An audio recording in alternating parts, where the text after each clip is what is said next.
মোহনপুরে বাবু পিয়াজ সকাল আপনারা যারা মিডিয়ার ভাইয়েরা একদম মাঠে নেমে তৎপর হয়ে যারা আমাদের মাঝখানে আছেন আপনাদেরকে অনেক অনেক আমার অভিনন্দন শুভেচ্ছা রইল এবং ত্রিপুরা প্রদেশ মহিলা মোর্চার তরফ থেকেও আপনাদেরকে অনেক শুভেচ্ছা এবং ত্রিপুরা রাজ্যের প্রত্যেকটি জনগণের প্রতি আমার নমন থাকবে, শ্রদ্ধা থাকবে।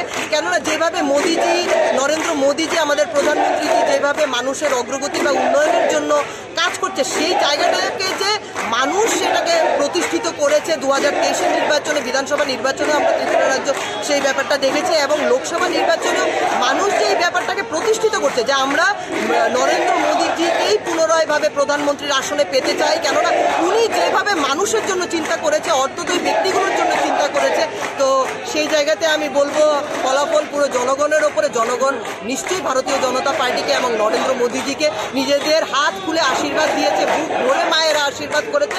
আবারও আমরা পুনরায় প্রধানমন্ত্রীকে আমরা সেই আসনে, প্রধানমন্ত্রীর আসনে পেতে মোহনপুরে বাবু পিয়াজ মাসিরা কইতেছে পাহাড়ে কইতেছে শহরে পাহাড়ে কইতেছে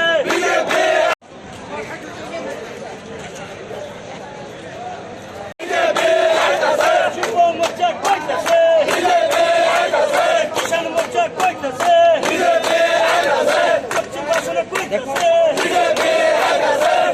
আসল কইতেছে ভারত মাতাকে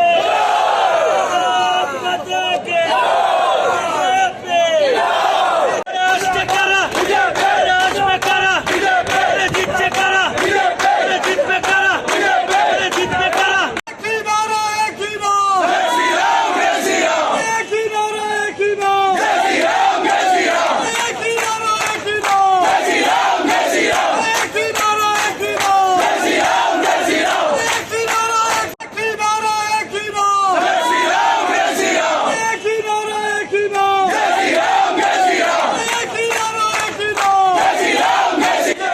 মোহনপুরে বাবু পিয়াজ মাসিরা কইতেছে পাহাড়ে কইতেছে। যা ফলাফল আমরা দেখতে পাচ্ছি এবং